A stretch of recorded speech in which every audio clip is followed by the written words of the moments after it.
오늘 우리가 읽은 본문은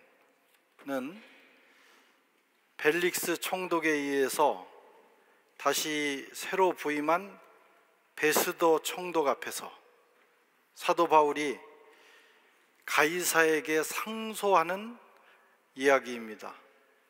내가 유대인들이나 아니면 베스도 앞에서 재판을 받는 것이 아니라 나는 로마에 있는 로마 황제 앞에서 재판을 받기를 원한다 라고 상소를 했습니다.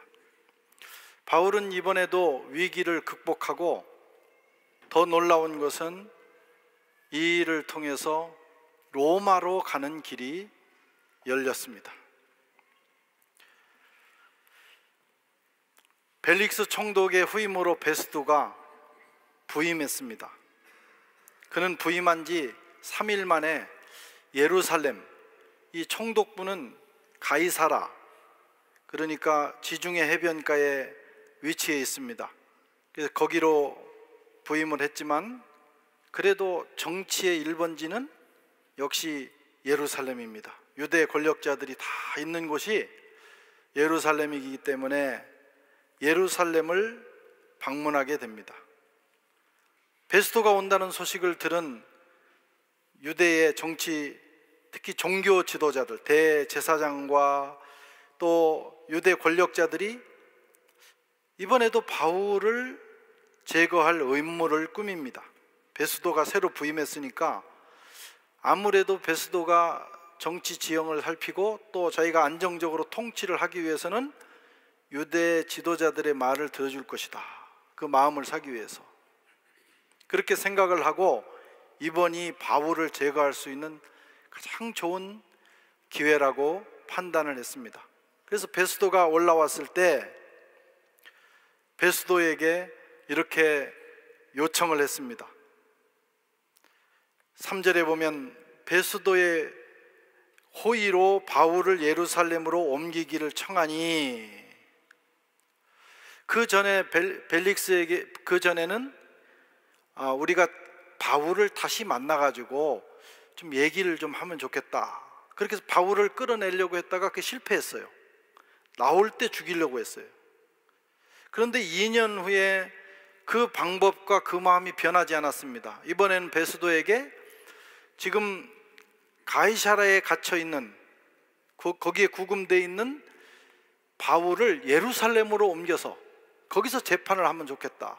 사실은 재판이 목적이 아니라 오는 도중에, 이동하는 도중에 바울을 죽이기 전에는 먹지도 마시지도 않기로 결단한 그 사람들이 바울을 죽이기로 음모를 꾸민 것입니다. 악한 자들의 음모는 집요합니다. 선한 사람들, 하나님의 사람들은 이렇게까지 집요하지 않아요. 귀한 복음, 생명의 사명을 맡았지만 사실 우리는 좀 게으르고 연약한 면이 많습니다. 그러나 악한 사람들은 악을 도모하는 일에 굉장히 집요하고 집중력이 있고 부지런하다는 걸 보게 돼요. 여러분, 우리가 선한 일을 위해서 모여가지고 밤을 새워가면서 어느 집에 모여서 어디 모여서 밤새서 그거 논의하는 경우가 많지 않아요. 그런데 누구 하나 욕하기 위해서, 어떤 나쁜 일을 하기 위해서는 무슨 돈을 주지 않아도, 월급을 주지 않아도 모여가지고 스스로 술 사다 놓고 밤새도록 얘기하면서 씹고 또 음모를 도모하고 하는 일을 하게 됩니다. 이게, 그래서 만약에 우리가 그 악한 사람들처럼, 악을 도모하는 사람들처럼 그런 집중력과 열심이 있다면 벌써 세상은 복음화됐을 거예요. 근데 이 정반대입니다. 유대인들이 그런 모습을 보였어요. 하지만 베스도는 굉장히 노련한 정치인이었어요. 이 사람들이 하는 얘기를 딱 듣는 순간 눈치를 챈 것입니다. 의도를 파악한 거예요. 그리고 아마 그 전임자가, 벨릭스가 귀뜸을 해줬을 거예요. 아마 거기 가면 분명히 이 바울 문제를 가지고 그 유대인들이 건의를 하고 시비를 할 것이다. 근데 내가 보기에는 바울이라는 사람이 특별히 로마 법에 접촉된 게 없다. 아마 자기들끼리 종교적인 문제다.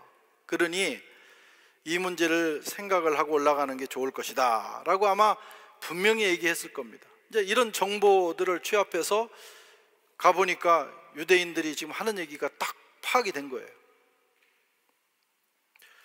악한 자들의 음모가 순식간에 드러났습니다. 여러분, 악은 승리하는 것처럼 보이지만 이렇게 허점들이 많아요. 완전 범죄처럼 자기들이 아주 지혜롭게 판단해서 꾸민다고 하지만 드러나게 돼 있습니다. 사람은 악을 도모하고 음모를 꾸미지만 하나님은 그것을 드러내시고 또 오히려 베스도를 통해서 바울을 보호하시고 하나님의 계획을 성취해 나가시는 것을 보게 됩니다. 그리스도인은 악을 두려워하며 사는 사람이 아닙니다. 오히려 우리는 그런 때 더 담대하고 하나님의 보호하심을 믿으면서 살아야 합니다. 믿음이라는 게 뭐냐? 내가 믿습니다 하는 감정적인 어떤 고백만이 아니라 더 나아가서 이런 위기의 상황에 처했을 때, 어려운 도무지 스스로 어떤 해결할 수 없는 상황에 처했을 때 악을, 세상의 환경을 두려워하지 않고 그보다 크신 하나님을 의지하는 것, 여러분, 그것이 믿음입니다. 그래, 평소에는 믿음이 다 비슷한 것 같지만 어려움 당했을 때 진짜 믿음이 나타나게 되는 거예요. 여러분, 세상의 음모보다 하나님의 정의가 큰 줄로 믿으시기 바랍니다. 하나님이 훨씬 크시고 하나님의 정의가 더 위대합니다. 10일 후에 베스도 총독은 가이사랴로 내려왔어요. 유대인들에게 말했어요. 내가 가이사랴에서 재판을 할 테니까 당신들이 거기로 내려오시오. 바울에 대한 재판을 다시 열었습니다. 유대 예루살렘에서 내려온 유대인들이 그를 고발했어요. 딱 들어보니까 그들의 말에는 힘이 없어요. 온갖 현란한 말로 꾸며대지만 힘이 없어요. 파워가 없어요. 왜? 거짓말이니까, 만들어낸 것이니까. 온갖 음모론을 들이대지만 그것을 뒷받침할 만한 근거가 없어요. 그런데 바울이 입을 열면 그 입에는 힘이 있어요. 바울 혼자였지만 바울은 더 당당하고 그의 말에는 권세가 있었습니다. 그리고 이 재판으로 인해서 바울은 자기를 스스로 변호할 수 있는 기회를 또 마련하게 됐어요. 8절에 보면 바울이 변명하여 이르되 유대인의 율법이나 성전이나 가이사에게나 내가 도무지 죄를 범하지 않았노라. 자기의 무죄함을 지금 스스로 변명하고 있습니다. 베스도는 정치인이었어요. 그래서 딱 보니까 이 바울은 진짜 문제가 없구나. 그리고 이 유대인들 권력자들이 하는 말이 거짓말이구나. 그러나 이 사람은 자기의 정치적인 입지를 굳히기 위해서 저울질을 하는 겁니다. 어떤 쪽 말을 들어주는 것이 좋을까? 정치적 판단, 무엇이 내게 유익한가? 이런 판단을 합니다. 이게 이제 권력자들의, 정치인들의 DNA라고 보면 돼요. 예나 지금이나 틀리지 않습니다. 다르지 않습니다. 그래서 우리가 그 권력자들이나 정치인들의 말을 액면 그대로 신뢰할 수 없는 겁니다. 그런 말도 있잖아요.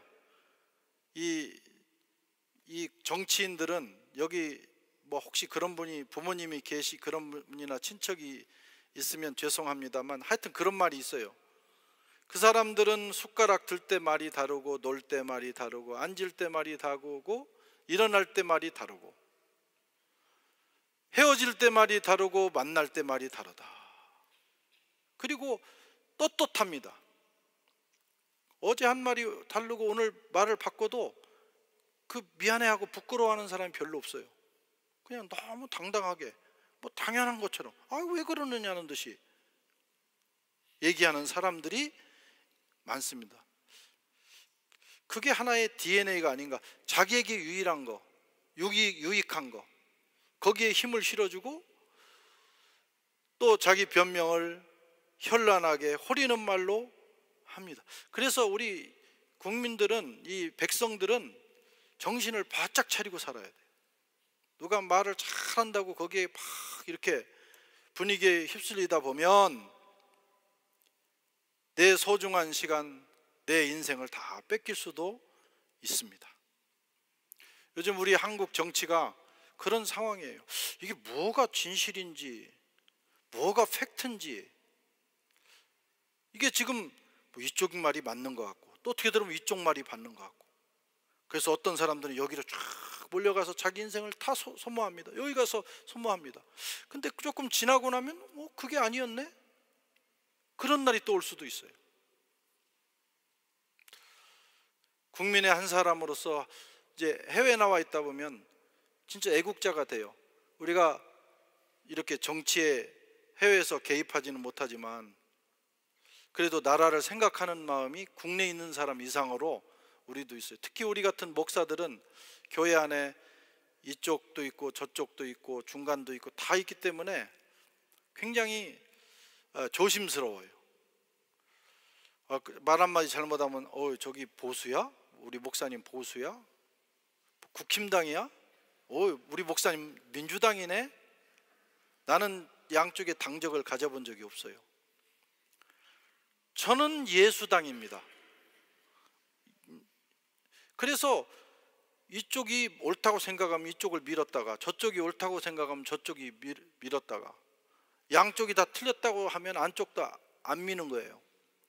그냥 국민의 한 사람으로서 나라가 걱정스럽다 하는 생각을 요즘 많이 합니다. 여러분도 아마 그러실 거예요. 여러분 그렇지 않습니까? 예.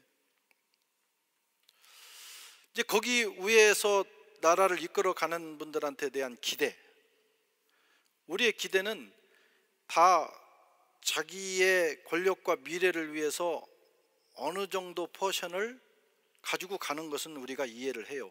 그러나 우리 국가의 미래와 우리 다음 세대, 우리 자녀들 세대를 위해서 어느 부분은 서로 양보하면서 에너지를 낭비하지 않고 어느 정도 합의를 찾아가면서 국가의 격도 높이고 미래도 준비해야 된다고 생각을 해요. 근데 너무 많은 에너지를 쏟고 있다,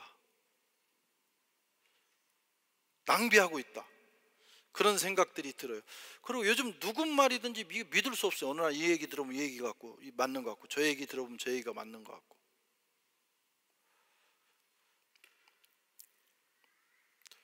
그냥 저는 이 강단에서 그런 정치 편향적인 얘기를 안 하려고 노력을 합니다.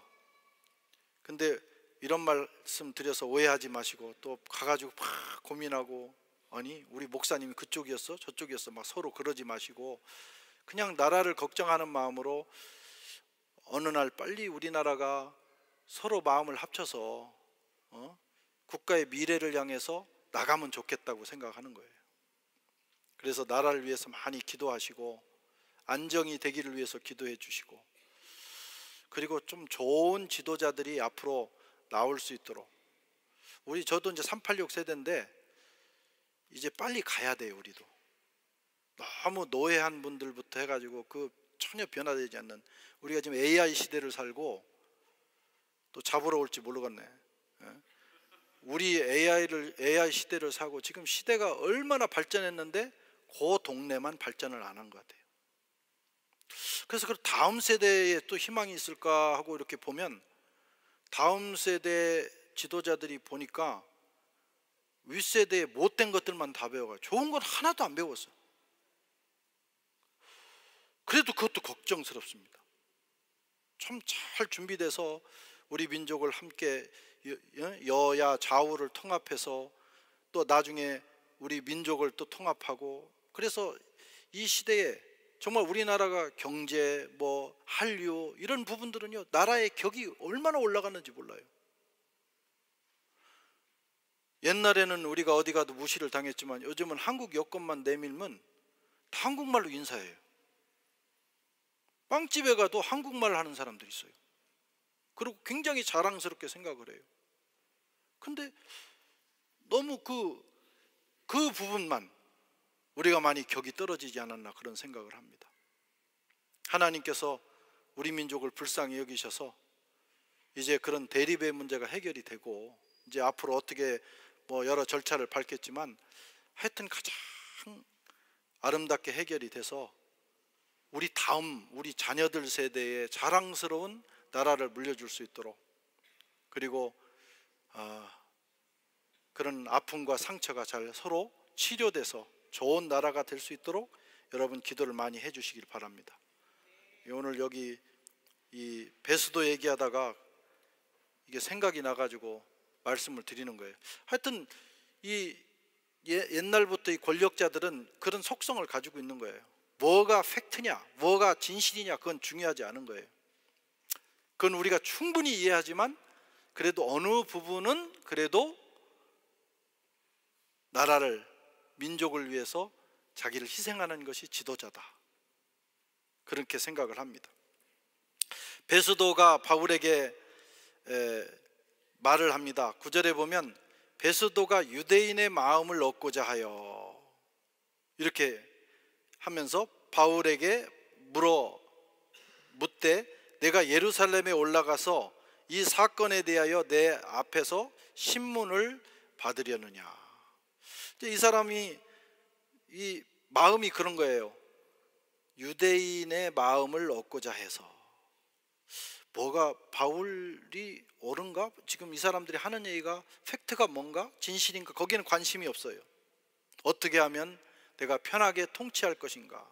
어떻게 하면 이곳을 안정시켜서 내가 여기 다시 로마로 복귀한 후에 황제에게 좋은 점수 얻어가지고 좋은 자리로 갈 것인가?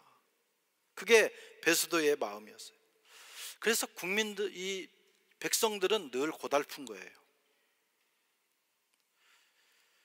힘이 없는 사람들의 삶은 고달픈 거예요. 그래서 우리가 진짜 기대해야 될 것은 진짜 공의로우신 하나님을 의지하는 거예요. 인생을 살아보면 이 사람 말이 맞는 것 같고 저 사람 말이 맞는 것 같아 나중에 가보면 다 그게 말짱황인 게 많아요. 진짜 공의로우신 분은 하나님이시라 이거예요. 그래서 하나님을 의지하고 그 말씀에 굳게 서서 행동하는 것이 제일 중요하다. 시편 62편 2절에 보면 오직 그만이 나의 반석이요 나의 구원이시요 나의 요새시니 내가 크게 흔들리지 아니하리로다. 하나님만이, 하나님을 의지하면서 살아가는 사람만이 흔들리지 않는 인생을 살 수 있게 되는 것입니다. 바울이 가이사에게 항소했습니다. 10절 같이 읽어보겠습니다. 바울이 이르되 내가 가이사의 재판자리에 섰으니 마땅히 거기서 신문을 받을 것이라. 당신도 잘 아시는 바와 같이 내가 유대인들에게 불의를 행한 일이 없나이다. 바울이 로마 시민권자였습니다. 당시 로마 시민권은 어마어마한 혜택과 권위를 가지고 있었어요. 그리고 이 로마 시민권은 아주 소수만이 가지고 있었어요. 세 종류로 로마 시민권을 획득합니다. 첫째는 시민권자의 자녀로 태어나서 갖는 거예요. 두 번째는 특별한 공로가 있어서 황제가 임명하는 거예요. 특권을 주는 거예요. 세 번째는 많은 돈을 들여서 사는 겁니다. 이렇게 해서라도 얻고 싶어 하는 거예요. 사도행전에 나오는 천부장이 어떤 사람이에요? 시민권자가 아니었는데 바울이 시민권자라고 하니까 깜짝 놀라는 거예요. 지금 죄수가 시민권자라고? 그러면서 묻습니다. 어떻게 시민권을 얻었냐? 나는 돈을 주고 샀노라. 돈 주고 산 것도 떳떳하게 얘기해요. 근데 바울은 태어나면서부터 시민권자였어요. 굉장히 큰 권위를 가진 사람입니다. 로마 시민권자는 법적 보호를 받습니다. 불법적인 처형이나 고문에서 면제되고 또 불법 감금을 하면 안 돼요. 로마 황제에게 상소할 수 있어요. 나 황제에게 재판받고 싶다 그러면 로마로 보내야 됩니다. 그래서 천부장이, 그리고 이 바울을 감옥에 가뒀던 간수장이 그가 시민권자라고 하면 막 벌벌 떠는 거예요. 그래서 와서 잘 가시라고 하면서 환송을 하는 것을 보게 됩니다. 사도행전 22장 29절에도 신문하려던 사람들이 곧 그에게로서 물러가고 천부장도 그가 로마 시민인 줄 알고 그를 결박한 것 때문에 두려워하니라. 이게 굉장히 그 당시에 엄청난 특권이었는데, 오늘날로 말하면 뭐 비교할 수는 없지만 뭐 미국 시민권자 정도? 프랑스 시민권은 제가 살아보니까 그 정도는 혜택은 아닌 것 같아요. 뭐 별로 뭐 그렇게, 그냥 저도 이제 65세가 되면 이 더블 시민권을 받을 수 있는데, 뭐 한국 시민권이나 프랑스 시민권이나 그렇게 큰 차이는 없지 않겠는가. 근데 이제 지금 현재로서는 미국 시민권 같은 경우 혜택이 많더라고. 첫째는 자녀들 학교 보낼 때 그 할인이 어마어마하죠. 그냥 시민권이 없는 사람들은 야, 얼마나 비싼지 몰라요. 근데 그 혜택을 줍니다. 또 미국 시민권자들은 그 나라가 다 이민자들이 모인 나라, 이게 오합지졸이잖아요. 어떻게 보면 단일 민족도 아니고. 근데 하여튼 그 시민권을 얻은 사람들은 자기가 미국 사람이라는 걸로 어마어마하게 자랑스럽게 여겨요. 딱 그게 그냥 코리안인데도 그냥 미국 사람이 돼 있는 거예요. 자기가 미국이라고 하는 그 정신에 딱 이렇게 집중하는 것을 보게 돼요. 그렇게 하는 데는 이제 혜택도 많고, 또 그 나라 시민이 어려움을 당할 때 강력하게 구출하고 보호하는 모습을 보여주기 때문이라고 생각을 해요. 그러니까 이제 자랑스럽게 여기는 거겠죠. 어느 날 우리나라도 그런 날이 왔으면 참 좋겠어요. 남만 부러워할 게 아니라 우리나라도, 사실 우리나라도 이제 많이 진짜 자랑스러운 나라가 됐어요. 저도 해외 생활 30년 살아보니까 처음에 왔을 때 사실 많이 무시당했어요. 한국 사람이라고 하면 막 꼭 물어봐요. 어떤 직구준 사람들 꼬레디 너 하냐고. 그게 이제 비하하는 거거든요. 그리고 전혀 모르는 사람들. 근데 지금은 다 알아주잖아요. 그래 이제 우리가 해외 사는 게 얼마나 좋아요. 아프리카에 가도 알아주고, 뭐 어디 가든지 한국 사람이라고 하면 대우받는 지금 그런 시대가 됐어요. 사실 그건 아까도 말씀드린 정치를 잘해서가 아니라 기업들이 잘하고 우리 국민들이 열심히 살고 또 한류가 이렇게 흘러나와서 세상에 한국을 알린 거예요. 이제 그런 이제 우리가 시대를 살게 됐는데, 우리나라도 이제 조금 더 지나서 더 그냥 자발적으로 우리가 그 한국 사람이라는 것을 자랑스러워하는 우리 다음 세대가 그런 나라를 만들었으면 좋겠다. 동의하시면 아멘 좀 해보세요. 그냥 애국심만 강조하지 말고 대한민국 국민이라는 것을 자랑스럽게 여길 만큼 우리 국가가 노력하고 힘쓰는 시대가 왔으면 좋겠다. 아직 그것은 아니라고 생각해요. 아직은 아쉽지만. 하여튼 지금 현대는 이제 그런 나라가 있는데, 옛날에는 이보다 더 훨씬 강력한 보호 조치를 받는 로마 시민권자들이 있었어요. 바울이 그걸 가지고 있었네. 근데 바울이 복음 전도자로 나가서는 이걸 사용할 길이 없어요. 박해를 복음 전하다가 박해를 받을 때 나 로마 시민권자 이렇게 해가지고는 복음이 안 전해지는 거예요. 박해를 받으면 그대로 받아들이고, 때리면 얻어맞고, 감옥에 갇히고, 수많은 일들을 경험했어요. 아무 쓸데없는 거예요.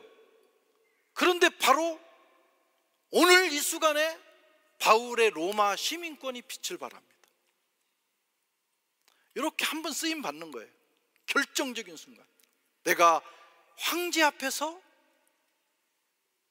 재판을 받기를 원하노라. 그 말에 베스도 총독도 거부할 수 없고 유대인들도 거부할 수 없고, 그래서 바울을 이제 로마로 보내게 됩니다. 바울의 기도가 이루어지는 순간이에요. 바울의 마지막 기도는 로마에 가서 복음을 전하고 로마 교회의 도움을 받아서 스페인까지, 땅끝이라고 하는 스페인까지 가서 복음을 전하는 거였는데 우선 로마로 가야 되는 거예요. 그 일이 로마 시민권, 그동안 가지고 한 번도 못 써먹던 이 로마 시민권이 지금 빛을 발하는 그런 순간이었습니다. 그래서 바울은 이스라엘에서 로마까지 공짜로 갑니다. 그리고 로마 군대의 보호를 받으면서 갑니다. 비록 죄수의 몸이지만. 그리고 로마에 가서 사역을 이태 동안 감당하게 됩니다. 하나님의 뜻이 이렇게 이루어져 가는 거예요. 그리고 사도행전 23장 11절에 그날 밤에 주께서 바울 곁에 서서 이르시되 담대하라, 내가 예루살렘에서 나의 일을 증언한 것 같이 로마에서도 증언하여라 하리라 하시는 주님의 그 친히 하신 말씀이 이루어지는데, 그것이 바로 자기가 가지고 있던 아무 쓸데없어 보이던 로마 시민권 자라는 이 사실 하나가 이 일을 이끄는 것을 보게 됩니다. 여러분, 하나님은 바울이 가진 모든 것을 사용하셨어요. 바울이 가진 경험, 경력, 신분, 열정, 학문, 율법의 실력, 여러분 모든 걸 사용하셨어요. 지금 여러분과 제가 경험하고 있는 것들, 준비하는 것들, 어느 날 주님이 사용하십니다. 내가 뭐 이거 준비해서 뭐해? 지금 당장은 쓸모없는 것 같지만 어느 날 그것을 주님이 요긴하게 사용하실 날이 와요. 그래서 매사에 최선을 다해야 합니다. 공부도 최선을 다해야 되고, 아유 기도만 하면 되지 이렇게 생각하면 안 돼요. 하나님은 내가 한 공부도 사용하셔요. 자격증 딸 수 있는 기회가 있으면 따서 준비해 놔야 돼요. 어느 날 하나님은 그걸 사용하셔요. 내가 인간관계도 많이 맺을 수 있으면 많이 맺어서 좋은 관계들 유지하는 게 좋아요. 어느 날 하나님은 그걸 사용하셔요. 직장에서도 최선을 다하고 또 교회에서 훈련을 잘 받으면 좋아요. 뭐 제자 훈련도 받고 또 신구약 일도학교에서 들어가서도 배우고 또 성경방에 들어가서 성경 보고, 이거 언제 쓰임 받나? 어느 날 하나님이 쓰십니다. 요긴하게 쓰실 날이 와요. 그렇게 살아야 됩니다. 하나님의 손에 우리의 인생이 들려지는 순간이 있어요. 하나님이 우리 인생을 가령 80을 산다 그러면 80년 내내 우리를 사용하시는 건 아니에요. 모세도 그랬고 다윗도 그랬고, 성경에 나타난 하나님 사람들을 보면 그냥 어느 순간은 그냥 자기 인생을 살다가 어느 날 일정 기간 그 사람을 들어 쓰십니다. 그리고 그 역사가 끝나면 별 얘기가 안 나와요. 그렇게 몇십 년 살다가 가는 거예요. 근데 그 몇십 년, 몇 년 들어 쓰시는 것이 중요한 거예요. 그때를 위해서 우리가 열심히 살아야 돼요. 노래하는 사람 노래를 열심히 하고, 사업하는 사람 사업을 열심히 하고, 하여튼 매일매일 내게 주어진 순간들을 최선을 다해 살다 보면 어느 날 하나님이 그걸 사용하십니다. 심지어는 우리의 아픔과 상처, 실패와 연약함, 그런 것까지도 사용하셔요. 하나님 왜 나를 이렇게 어렵게 만드시지? 이렇게 실패하게 만드시지? 왜 자꾸 떨어지게 만드시지? 하나님 나를 사랑하시지 않으시는가? 아닙니다. 어느 날 그것을 사용하신다니까. 아픔이 있는 사람은 그 아픔을 가진 사람들을 치료하는 치유자로 사용하시는 거예요. 고난을 많이 받는 사람은 어느 날 그런 불같은 고난을 받는 사람을 위로하는 치유자로, 위로자로 그 사람을 사용하시는 거예요. 하나님은 모든 것을 합력하여 선을 이루시는 분입니다. 그러니까 매일매일 살아가는 삶에서 최선을 다하면서 하나하나 내 인생을 쌓아가면 돼요. 우리가 신학교 다닐 때 저는 기도하는 그룹에 있었어요. 열심히 방학 때는 나가서 전도하고 주중에는 늘 기도탑에 올라가 기도하고. 근데 이제 우리 기도 그룹, 기도하는 그룹의 특징은 학구적이지 않다는 거예요. 참 신기합니다. 근데 도서관에 맨날 앉아있는 애들은 또 기도를 안 해. 예. 그런데 이렇게 열정을 가진 기도 그룹은 그게 막 뜨겁게 막 기도하고 찬양하고 막 전도하다가 도서관에 앉으면 이게 집중이 안 되는 거죠. 이해는 갑니다. 막 그 운동권 있잖아요. 운동권. 제가 신학교에도 운동권 있어요. 족구 운동권, 축구 운동권 이렇게 있는데 저는 족구 운동권이었는데 또 족구 막 하다가 또 도서관에 가면 그게 잘 집중이 안 되거든. 이게 한참 앉아서 예열을 해야 되는데, 그러니까 이제 막 그 뜨거운 마음으로 복음을 전하기 위해서 준비되는 우리 사역자들이 기도는 많이 하는데 우리 지도 교수님이 딱 보니까 얘들이 공부를 잘 안 하는 거예요. 공부만 열심히 하면 그 에너지를 쏟아부으면 좋을 텐데. 그래가지고 하여튼 한 분이 그러셨어요. 이 사도 바울이 자기의 가진 것을 배설물처럼 여긴다 그랬는데 니들은 버릴 것이 있냐? 뭘 쌓아놨어야 버릴 거 아니야. 배설물로 뱉을 게 없어. 그러니까 기도만 하지 말고 공부도 좀 해라. 예?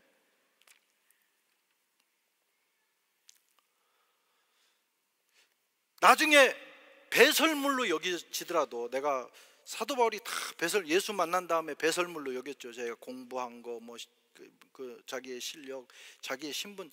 그렇지만 여러분, 사도 바울의 인생을 들으면 하나님이 다 그것을 요긴하게 쓰셨어요. 그래서 바울이 열심히 공부했던 사람이기 때문에 바울이 쓴 글이 다 성경이 되는 거예요. 특별히 우리 교회는 젊은이들이 많아요.